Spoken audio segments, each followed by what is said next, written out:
Hello, everybody, and welcome back. Looking at price action development structure, larger internal, internal of the internal, the swing structure, and how do we capitalize on that to take some high probability trades. So, if you haven't watched my video yesterday, you're going to follow from the same place the price action for today.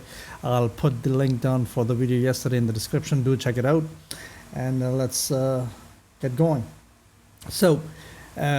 We have the 15-minute time frame on EU, and we talked about this yesterday, right? And we are standing about on the 30th, let's say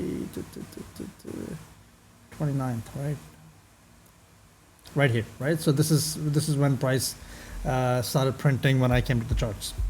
Okay, so by the way, I only trade the London and the New York. There is some heavy price movement towards the end of New York session also, and then obviously the crossover time between London and New York is typically what I'll look also, but my main focus is the London time frame because that has the maximum amount of volume for price movement both on EU and GU, and typically I look at them both together because they move very similarly, so they might be in different places in the charts, but they follow one another, and the overall patterns and the overall structure, the movement is quite similar. So you can get a very good indication on how one currency is moving and comparing to the other, that where it might be heading, and then obviously you build a story around it and the narrative with it. So let's look at the chart. Today, when I came in, we were sitting at over here and zooming out, right? What's going on? So at this point in time, what am I thinking?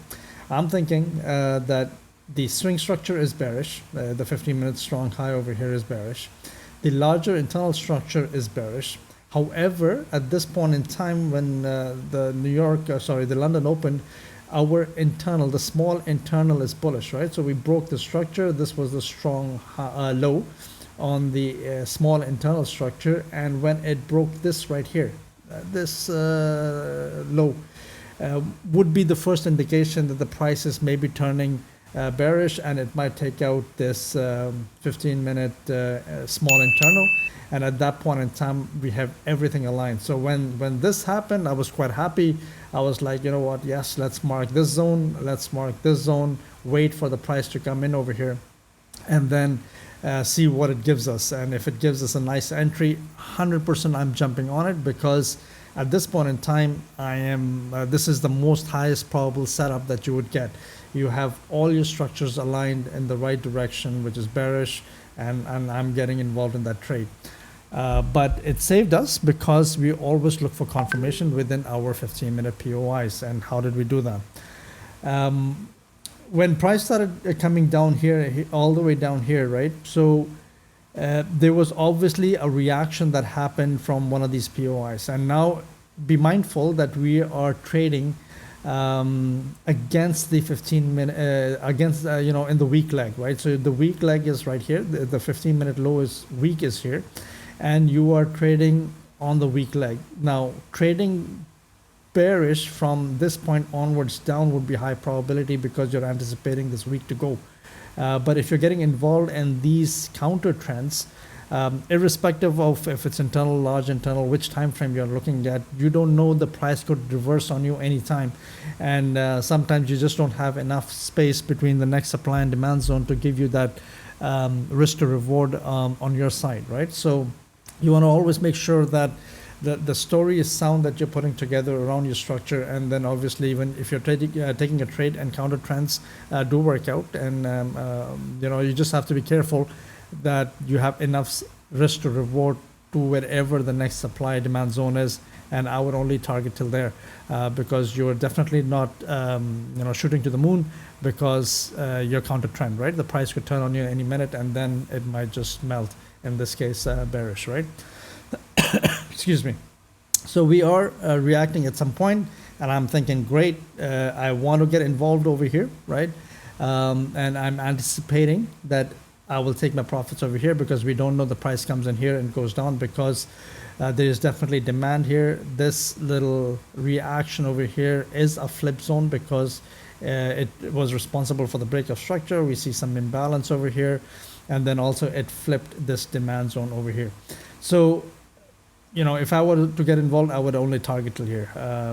Anticipating, however, that the price should go up here to give me those high probability setups.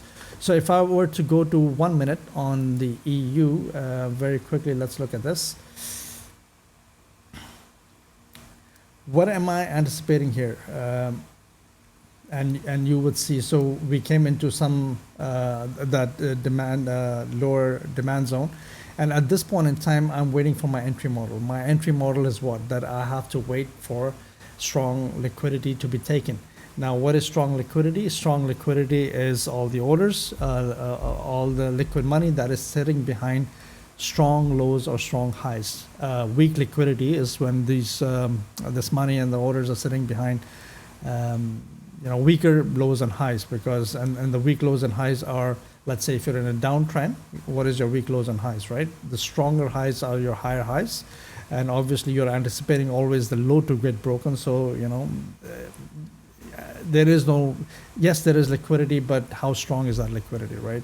But when on a downtrend a high gets broken, the low that broke that high has that strong liquidity, and I always wait. At least my bread and butter setup is that I wait for that strong liquidity to be taken, which is sometimes a sweep, which is what people call stop hunts, whatever it is. But I'm just waiting for that strong liquidity to be taken to fuel the price in the direction that I want it to go. Okay, so in this case, in this point in time, this low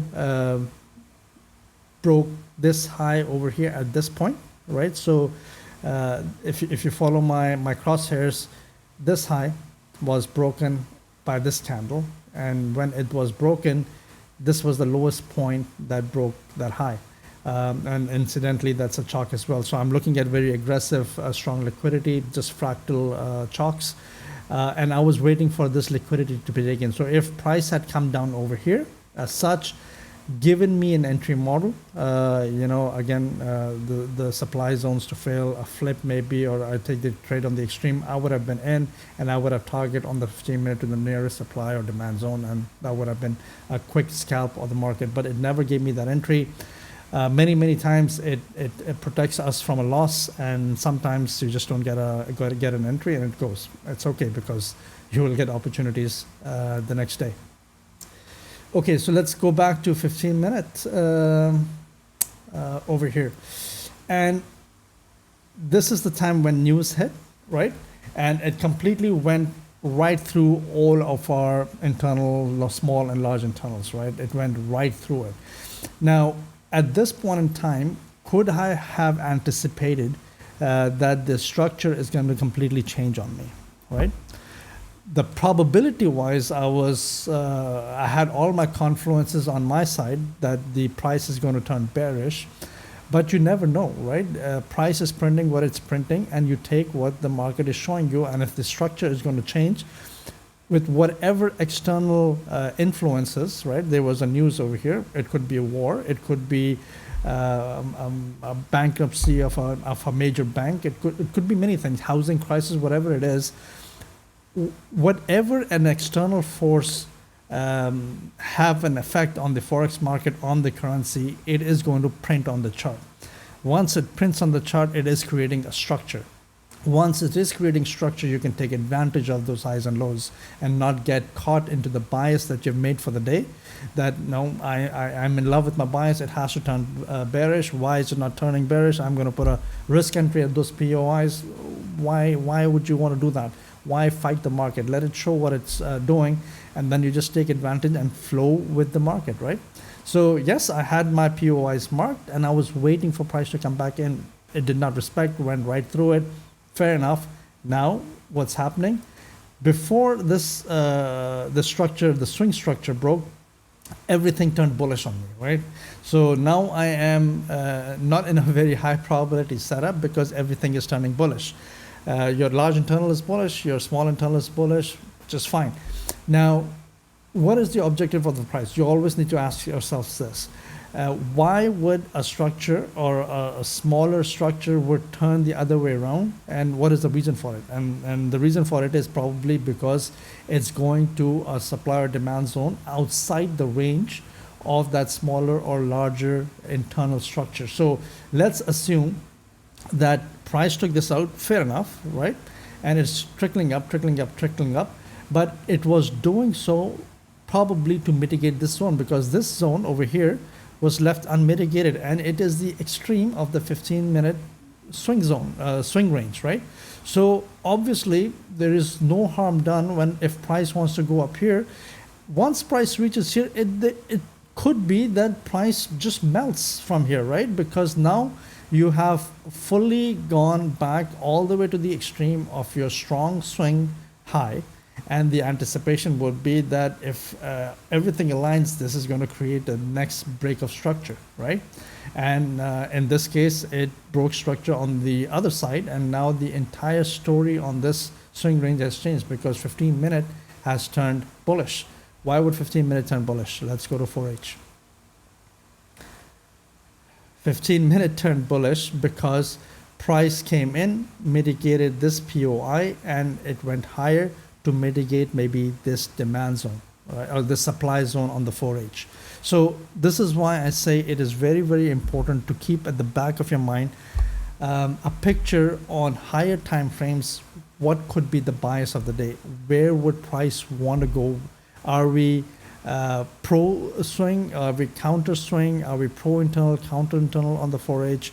What are the main high probability POIs on the 4H, and where would price gravitate towards? It could have been very easily the price reaches to 4H and then tanks from there. It could be that price, we have 19 minutes, that it closes below this and it just sweeps the high of this POI and then melts after that, right? So we just have to wait. If this melts, then we look in 15-minute, what is going on? And then once we define the POIs on the 15-minute, we drop into 1-minute time frame when price reaches that POI, okay? So let's go into 15-minute again and see what did we get. Do we have any entries in this area or in this area as such? So let me do this. Let me mark out this, and let me give it a different color. So bright yellow, and let me do the same over here. Okay, so let's go 1 minute.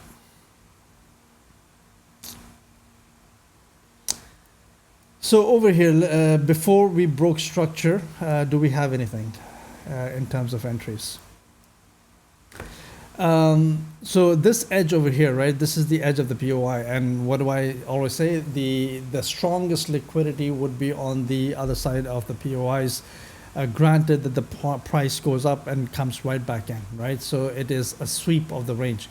And on 15-minute, if I look at very quickly, excuse me, so yeah, so it went in, came back, went in, and then it had an aggressive pushback, and it closed bearish, right? So that is definitely a sweep of liquidity on the 15-minute POI.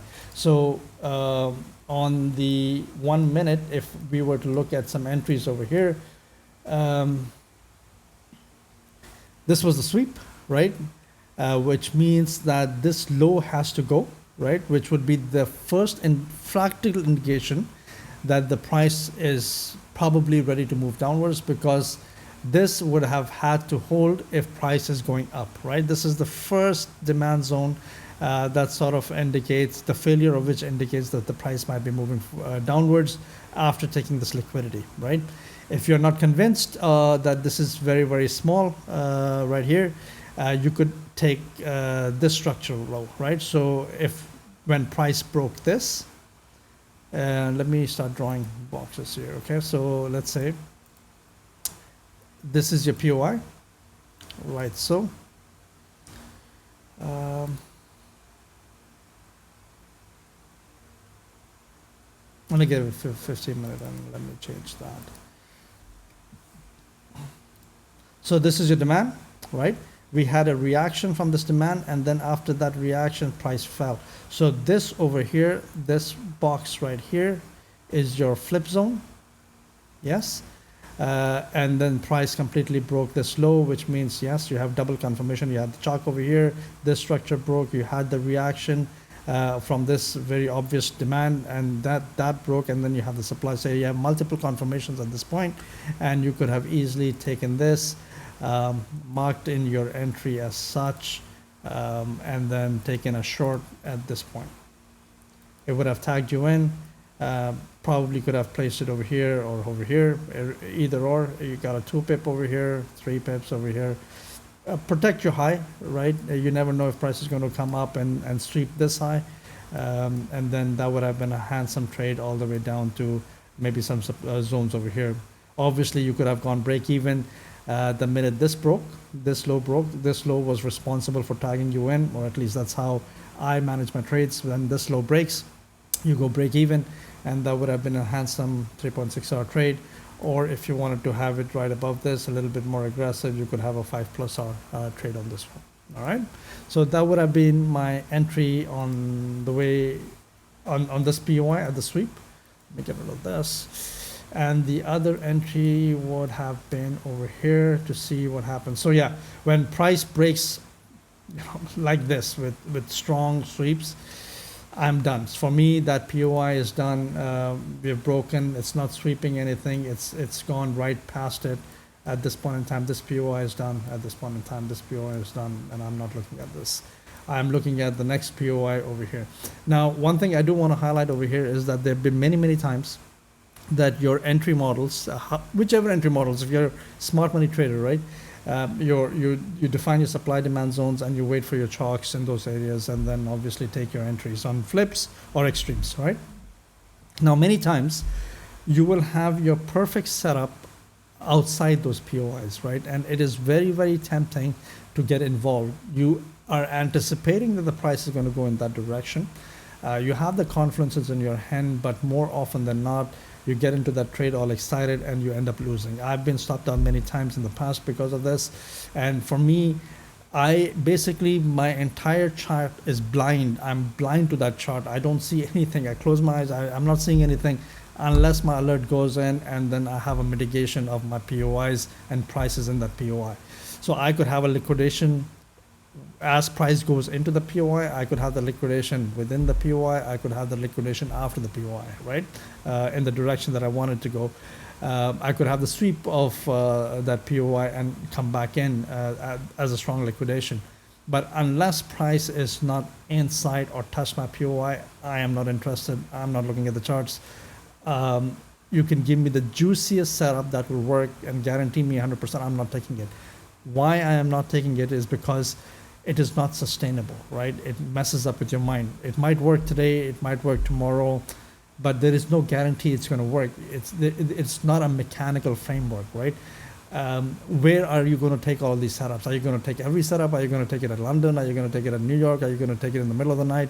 And these setups are there everywhere, right? So in order to define some rules for you, which makes life easy, is just ignore all the other setups unless it comes to your POI, and that, in my opinion, would be the most sustainable way to manage your entries in the long term, right? A couple of wins today, a couple of wins tomorrow, and then a handful of losses. There is no pattern there. It's all random at that point in time, okay? So this is the story on EU. We have broken structure now. I'm going to redo my charts for the price action tomorrow. Everything is bullish now, and the reason it could be bullish is because there have been some unmitigated demand zones over here, supply zones over here, right? So it could be prices going up here, mitigate some of these extremes at this point in time, and could be that it goes down. At that point in time, this is maybe just inducement. Price goes in, gives you an entry model, goes in, gives me an entry model, maybe sweeps, gives me an entry model, I don't know, and then we could play shorts. Now, at this point in time, shorts are counter swing, right? But if price order flow keeps, trickling up to these POIs, I am willing to play those counters, because what happens after a break of structure? We are anticipating a pullback, right? So a break of structure has happened already. If order flow keeps moving to the upside, comes into my POI, gives me an entry model to go bearish, I would take it, because my anticipation is that there has to be a pullback after a break of structure. How deep is that pullback? I don't know. Maybe to the next supply, maybe to the next demand. It could be 50% of that entire impulse leg, or it could be much deeper. We don't know. Or it could be that price goes into that supply zone and then flips bearish again completely. Just like we looked at the Forex, right? So it could be the price is reaching out over here because those 15-minute supply zones were nested within here. Could be price goes up here, and then we have another push downwards. We don't know because our daily, I believe on this one is way up here. So there is plenty of room, plenty of cause for price to go down, all the way down to the extreme of this daily low. And for price to give us an indication that it is about to go bullish, the 4H high would have to go, which will indicate, yes, maybe this is the new lower high created on the daily structure and we are ready to move up. So I'll just quickly show you the daily structure as well. And you can see that the price reacted to this nice zone, and we might be ready to have the next break of structure on the daily and take out this high, right? Okay, guys. Let me see if there is anything else that I want to talk about. Yeah, on GU. So since I already mentioned that price, on EU and GU are very similar, and I follow the same. I follow both the pairs to give me an indication of what's happening. We had a break of structure on the on EU, not yet on GU. At least on how I mark the structure, you might mark it separately or differently, but be consistent. Right? If you're consistent in marking your structure the way you do, the outcomes that I'm showing you will be the same, right? Because you would be defining your POIs in reference to your structure, and then you'll be taking your entries within those POIs in reference to your structure. And the same goes with me. So in the big scheme of things, in the long run, slightly different mapping of structure is not going to create a massive difference in the overall trading, okay? So price, again, the same story here. We had the IBOS. I was expecting a pullback, no entry model. I was waiting for a strong liquidity over here, blew my POI over here, and then this could have been the inducement to reach to this POI. Once it was in this POI, it was around 7 and past my trading, New York time. 7, I say, because then I'm in GMT +4 time zone. So yeah, for me, this was out of the time zones, but for the sake of completeness, I will quickly share what possible entries you could have had here, which I had already marked as part of my study. Okay, so clear equals, right? Price came up, pulled down, came up all the way here. And then this high broke, this high broke, this high. This would have been the chalk or the first instance of change of character, the way I define it. Obviously, this is a demand zone also, which created this reaction. So that further is a confluence that we are dealing in a flip zone. So this would be the demand, and then this would be the reaction, which created that flip zone before price tanked and completely broke this. So that would be the POI. This POI are marked specifically because price went up, came down, went up, swept the high of this bullish wick, and then came down. So this is a flip that swept liquidity and then dropped aggressively, which means that there are a lot of orders sitting over here, and this high is protected at this point in time. And then you could have just extended your entry areas and could have easily tagged up in there, and this would have been, let me quickly put this over here. If I were to take it on the 25%, cover this high over here as well, that would have been an easier, 3R, 3.5R, fixed targets, whatever you want to do it. That's how I would have done it, played maybe over here. Okay, and then the next entry was here, because we had the sweep of the POI. So if I were to go to 15 minutes, just very quickly, what am I playing? I'm playing the sweep because on the 15-minute it went up, came back immediately, and then we had the inside bar. So that is what I'm trying to play, the sweep of that POI.